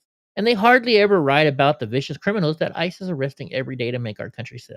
Look, I wanted to do something to fight back. This iPhone app alerts users to nearby ICE settings. And this is from CNN. An ICE supporter gets punched by a liberal terrorist in Portland. Oh, this should be good. Everybody was asking about Portland last night since Portland Andy's not there to film it or to share it. Let's see. Another protest against immigration enforcement began here locally yesterday afternoon at the federal My mic building is acting and up. continued into the night, and the crowd filled with Portland protesters. And now ICE protests in Eugene have Okay, how is my mic acting up so I can see if I can fix it? stretched across several months, even becoming heated in more recent weeks. Now, one moment when things got heated, not between Department of Homeland Security and protesters, but rather a man who was passing by on his bike yelling at protesters before being struck by one of them. Those joining from Portland saying that they've experienced a more intense response from ICE agents up in Portland, from pepper spray to being struck with rubber bullets. In August, interactions between Eugene protesters and federal officials Is it still there? escalated. Protesters were visibly seen on video being pushed by DHS officers Okay, at the thank you. federal building. Demonstrators have told our news crews they're protesting after learning people have gone in for immigration check-ins and are being arrested ahead of relocation. They haven't and even shown silent it. Deportations. Talk about clickbait. Another protest against immigration enforcement. Talk about clickbait. All right, breaking news, the FBI investigation. So he downloaded a list of DHS facilities. He repeated searches on Charlie Kirk's shooting. He tracked ICE agents' movement through an app. He had a handwritten note. So this is some new stuff that we didn't hear in the last one. Hopefully this will give ICE agents real terror. Or did we read that? Watch the Democrats continue to deny that this is a radical left. Of course they will. Okay, so this is from FBI Dallas. I think we read all this stuff already. Yes, we did. Okay, so this is the same. So if you remember, a couple months ago, there was a track meet here in California where there was a transgender woman who everybody was complaining about because it wasn't fair for this person. AB Hernandez, I think, is their name, and now that all that is done, well, now this person is playing volleyball, and I think the last 8 or 9 opponents have they said we're not playing. They forfeited their games, and this is becoming an issue because nobody will play them. So let's watch this little clip on it. She found out from other parents, she says, when AB started identifying as a girl on campus back in junior high, and even went to the school herself to ask why they were allowing that without her knowledge. But she says eventually she had a change of heart. Shoot, they're protecting the kids. Of course, it's because CBS. of parents like me that we don't understand and we just get upset. She says she felt like she was only hurting her daughter by not letting her be herself. And it was okay for her kid to teach her something new. Sure. I did talk to her about how dangerous it is and how difficult it was going to be. But she's brave. She's brave, and when I seen It's a he. her courage, it was just like, okay, It's a like I'm gonna he. stand behind you. So tonight, when the Chaffee High School volleyball team showed up to play against Harupa Valley, it meant a lot to this family and to the Harupa Unified School District. They share Oh our my belief gosh. that players are here to play and kids are kids. Okay, so I thought it was I didn't realize what they were gonna do on here, but here's what the real problem is. Harupa Valley High School girls volleyball team is desperately trying to find opponents as Patriot High School becomes the eighth school to refuse to play against their transgender star. Girls are refusing to play against trans player AB Hernandez. According to Outkick, who attended a game, AB Hernandez's advantage is so clear and obvious that several members of the opposing team supporters were visibly upset by it. According to a new lawsuit launched by 3 current and former volleyball teammates, AB Hernandez placed his hands on female players. Beyond the locker room, A.B. Hernandez engaged in unwelcome and offensive contact, including slapping and or placing his hands on female players' buttocks, including plaintiffs during practices, games, and huddles, the lawsuit alleges. Every adult who continues to allow and affirm this is evil. So, yeah, all these people you just saw on screen were pretty evil. I'm not. Gavin says, I'm not sure, but I guarantee Jimmy Kimmel was a real victim of the attack. Yeah, those fake crocodile tears he had. With the longest shutdown in Trump's first term, Trump even offered Pelosi approving Dreamers. She still wouldn't agree. Yeah, because Goofy, that's because anything Trump says is bad or agrees with, they disagree with. If Trump says it's good, then they disagree with it. If he says it's bad, they agree with it. Just like the Tylenol thing. How many women that are pregnant are out there that are liberals that went and totally messed themselves up, possibly because of the fact that they started taking Tylenol while they're pregnant just to prove President Trump wrong? Yeah. She doesn't have a clue. Let's see how much of a clue she doesn't have. 30-second elevator pitch. Why do we got to get rid of capitalism? Sorry? Give me a 30-second elevator pitch. Why do we got to get rid of capitalism? Well, I think that we say here that right now there's 62% of Americans under 30. She has to read it. Favorable view of socialism. You're reading it. Do you feel this way, or are you just out here for a I little? do feel this way, yeah. I think that, just to show it's not just me who feels this way. I think, millions of people across the U.S. are sick of capitalism. They say that it doesn't give them, good perspectives. They can't just, go to college and get a good paying job and expect to raise a family, own a house, own a car. Capitalism can, no longer offer this to the majority. All right, the elevator closed. 30 seconds. So all she did was when she looked up that one stat, and just went off it. Yeah. There's one dying in the hospital. Actually, so Boris, I saw that. I don't believe it, Boris. I've done my research. I've searched it up. That is just some lady trying to get views on the internet. Now, granted, she did say I can't give out the name because of, oh my gosh, HIPAA, right? But that's an easy way to get. That's what the politicians do. They lie. 3 days ago, the politicians are like, I have proof that Tom Homan took $50,000, to do such and such. The next day, they're saying, well, if Tom Homan took $50,000. And now today, you know what they're saying today? They're saying allegedly, right? Because they know that their constituent or their followers are only going to hear, well, Tom Homan did this. Not that it's alleged, not that it's possible. And they don't show the proof because they don't have any proof. All right, George Soros funneled $80 million to extremist groups. A new research found that his Open Society Network directed at least $80 million to extremist groups in the United States and the Middle East, some of them tied to Muslim Brotherhood, praising October 7th attack. $23.7 million allegedly went to 7 groups fitting the FBI's definition of domestic terrorism. The report from the Capital Research Center called the evidence incontestable and urged stripping Open Society of its tax-exempt status. So that's something that's going on, and we'll have to keep looking it up. Okay, let's do our research real quick just so we can say, woman, because they said she's on a ventilator. Woman on ventilator for taking Tylenol. Let's just look.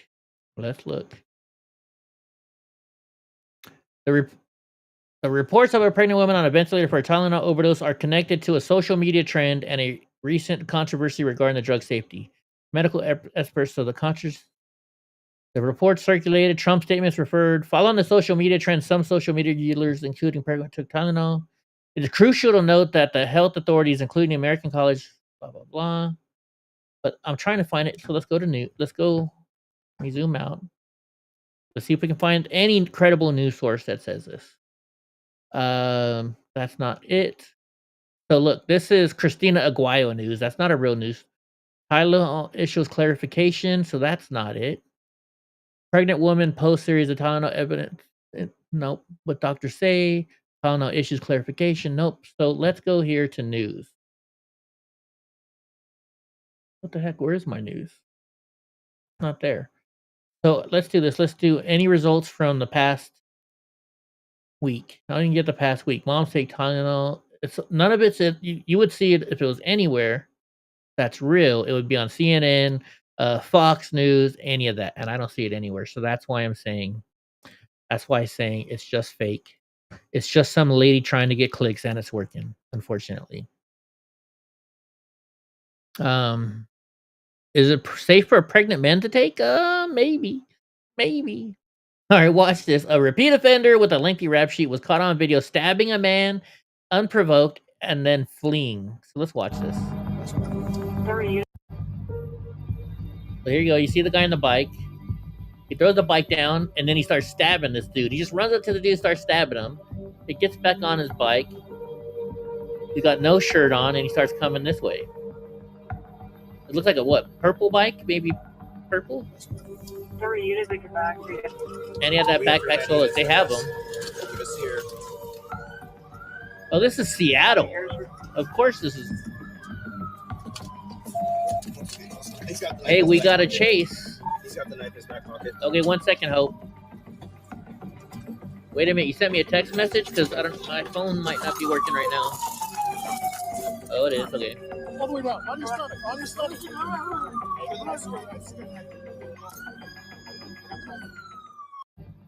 So this man is a repeat offender. Let out. Okay, hold on. Hope sent me something.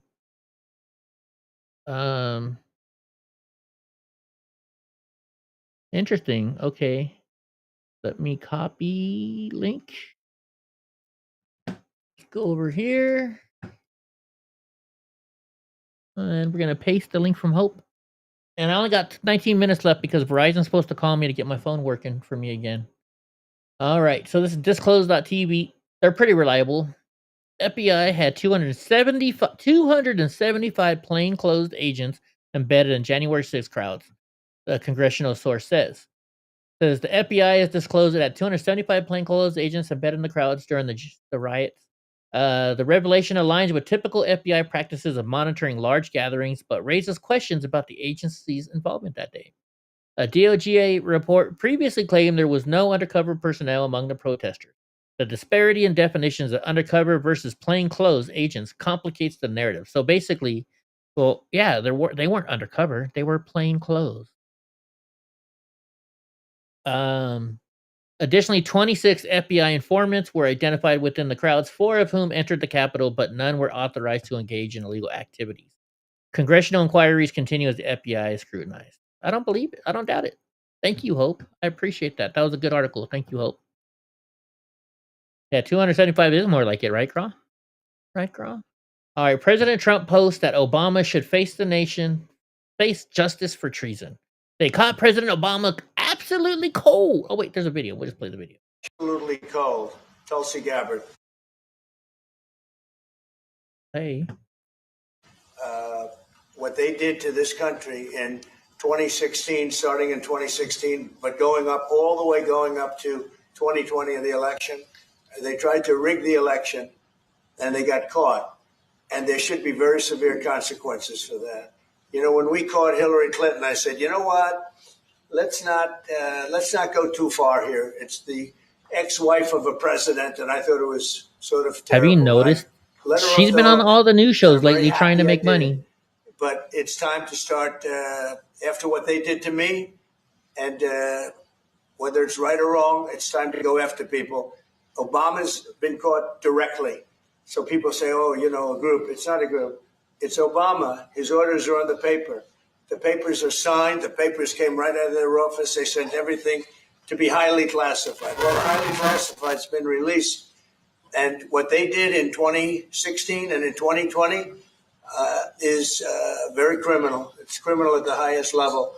So that's really the things you should be talking about. I know nothing about the other, but I think it's appropriate that they do go. May I ask you about that, Mr. President? Yeah, I'm going to pause real quick because I got to do something again. We're going to do something real quick. I think I am. Where did it go? Maybe not.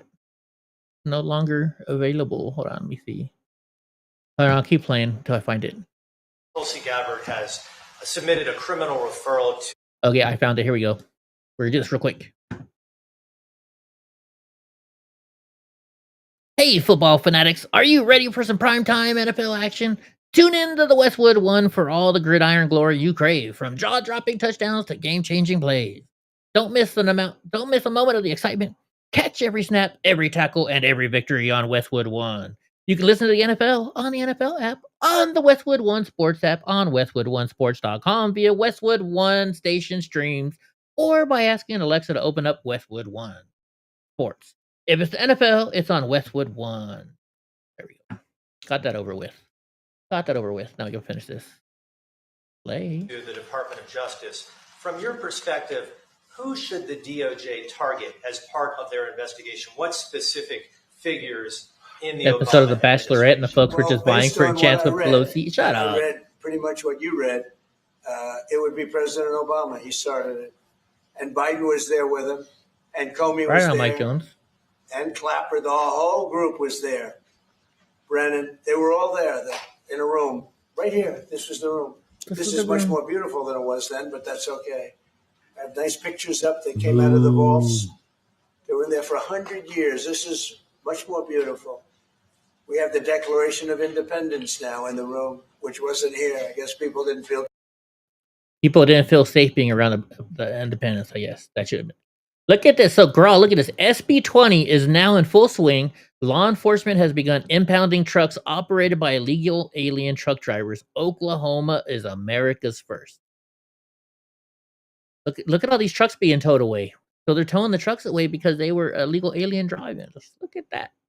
All right, let's see what Ben has to say.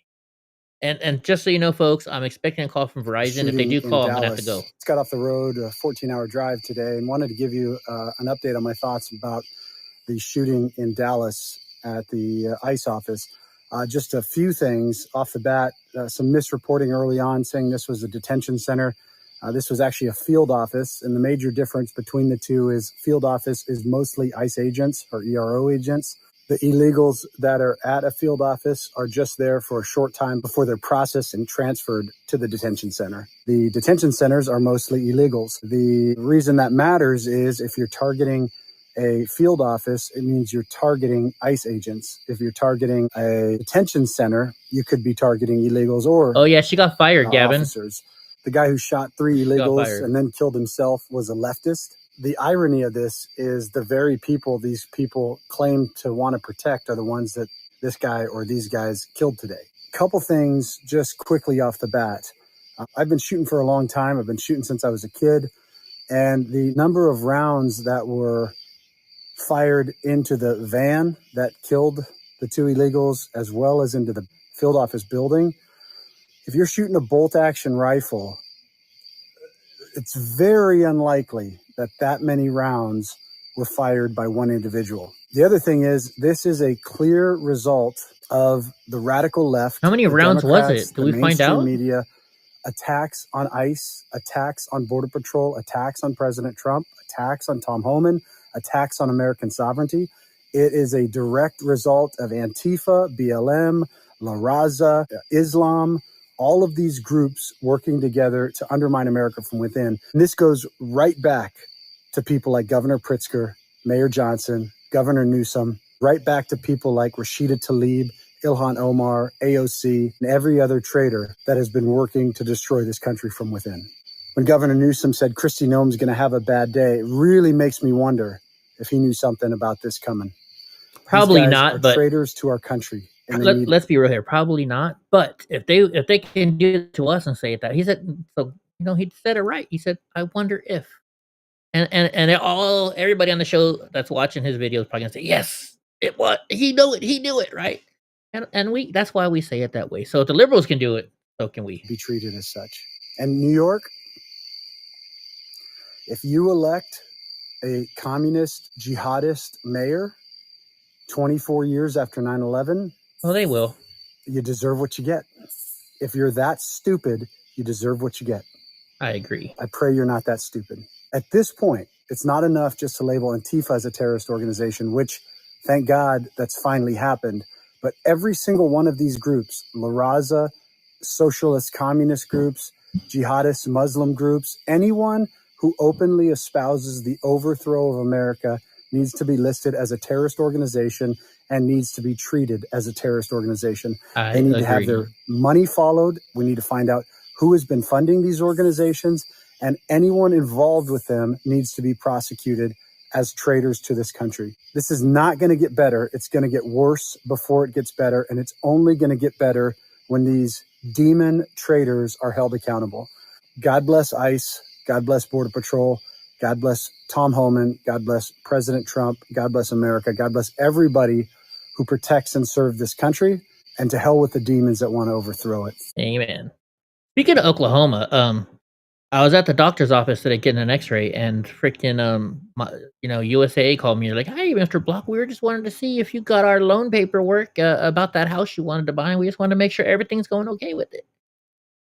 And I was like, "Well, unfortunately, they wanted cash only, and they didn't want to do a loan, and I don't want to pay them cash. So that's an issue." He's like, "Well, have you been looking at more houses?" And I was like, "Well, I only asked for this certain amount, and so I was just curious, how does it work? What if I want one that's more expensive?" He's like, "Well, Mr. Black, you go pick out a house you like. You tell us how much you want, and we'll get it for you." And I'm just thinking, like, holy shit, I'm gonna get myself in trouble. So I'm not gonna do that. Anyways, check this out. Too bad Boris is not here. I wanted, because Boris may have seen these. U.S. Aerospace Defense Command scrambles as Russian planes buzz Alaska. 4 Russian military aircraft, bombers, and 2 Su-35 fighters were intercepted off Alaska, the North American Aerospace Defense Command. Look at these guys are getting a little ballsy here.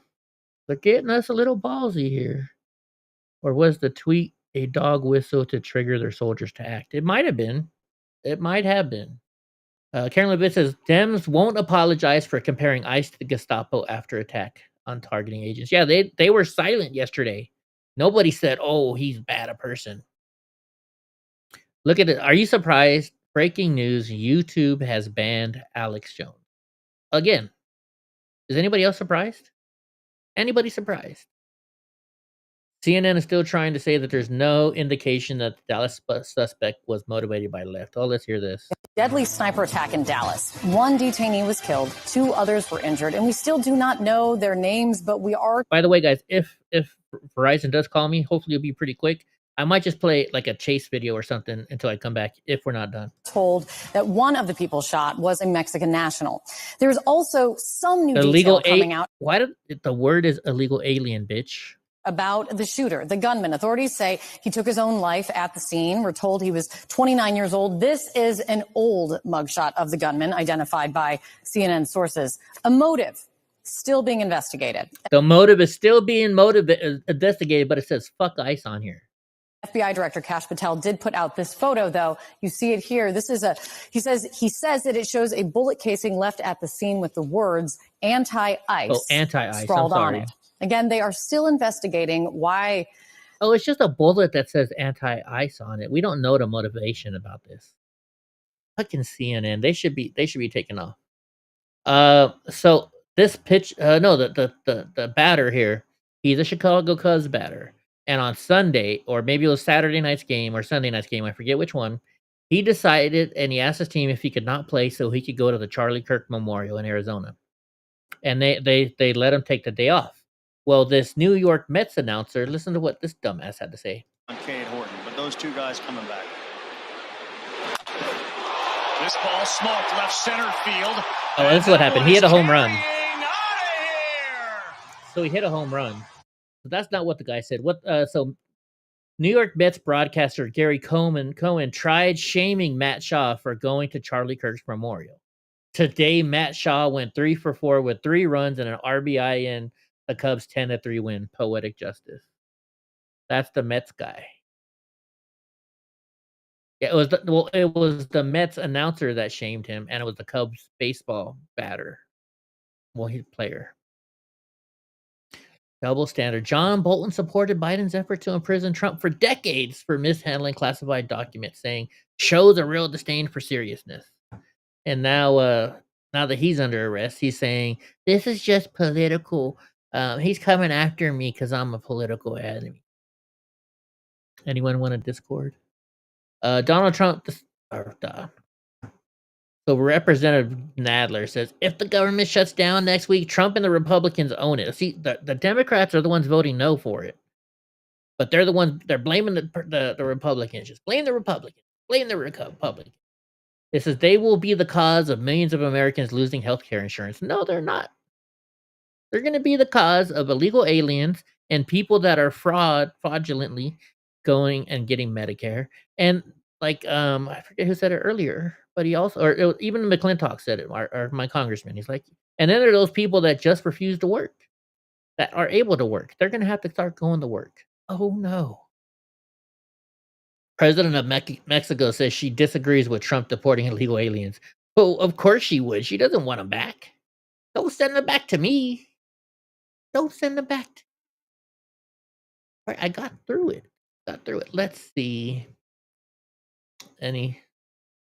Oh yeah, how come it didn't show this one? So Adam Schiff said Donald Trump forced out a respected U.S. attorney because they wouldn't go along with Trump's demand for political prosecution. Less than a week later, his inexperienced handpicked successor brings charges against a member of Trump's enemies list. So I was like, are you scared, bro? Are you scared? You know Adam Schiff is shitting in his pants right now. Be happy. What are you saying? Be happy too. Okay. I bet you that's just some. Oh no, it's actually somebody. Anyways. Okay, let's see what new notifications are on. And it's almost time for me to go answer my phone call from Verizon. But I'll get in Discord with you guys till they call. I'll jump in Discord with you guys. We can play music or something in Discord. What the hell is wrong with liberals? Welcome. What is this? The high of my life. Happy birthday, Lucas. Welcome home, Pickle Puss. What the fuck? Dallas Ice Shooters Gamer Pals mock attack and let's see, Sam, I should have hit the range a little bit more. He missed. Hi, chat. I don't even know how was the group owner. Like, is dead. Rest in peace. They were messing with them a little bit. Who cares about that? Harry Sisson is furious that the Trump administration is targeting its political opponents. Who cares? Why are they providing the Epstein documents to Congress? Yeah, did you hear this? Epstein estate hands over 8,000 documents to Congress, including unredacted calendars and cash ledgers. The Epstein estate reportedly delivered the new tranche to the House Oversight Committee. Interesting. Trump's team has taken away $24 million from public schools in New York City, Chicago, and Virginia because they let trans students use bathrooms that match who they are. Not that they match who they are, who they think they are. UK police are now going through citizens' phones. Oh, let's look at this. Have you made any homophobic comments at all? Right. Can I have a look through? Because they obviously are saying this stuff. They know. Did you say go to hell at any point to anyone or anything like that? I told them what Jesus said, which is what he came into the kingdom of God and he said, he came into the world and he said, repent, the kingdom of God is at hand. Unless you repent, you'll likewise perish, he said. I'm just quoting from the Bible, so he raises his hand.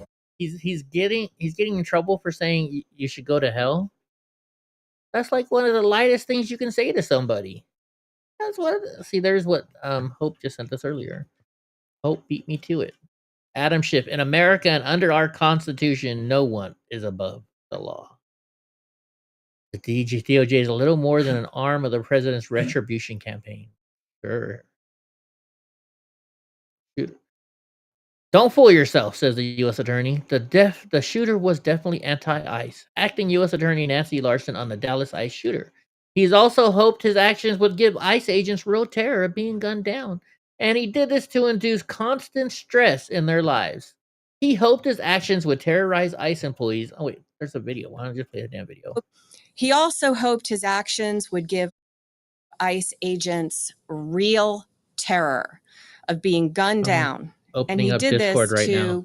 induce constant stress in their lives. He hoped his actions would terrorize ICE employees and interfere with their work, which he called human trafficking. And this, what he did, Goofy sent me a is message. the very definition of terrorism. Again, his notes reveal Yes, it was just me and my brain. And he said, good luck with the digital footprint. And of course, we take this to mean that he deleted evidence from his devices. I haven't seen those, Goofy. I'll watch them later. His words were definitively anti-ICE. That said, we did not find evidence of membership in any specific group or entity, nor did he mention any specific government agency other than ICE. Among his papers, though, was a handwritten note in which, in crude words, he expressed his hatred for the federal government. Right on, guys. All right, I'm going to have to shut it down because Verizon's going to call me at any time. Speaking of Verizon calling me, all right, guys, you guys have a good night. And go to Discord and we'll play music in there or something. I'll stay up for a little bit. All right, guys. Have a good night.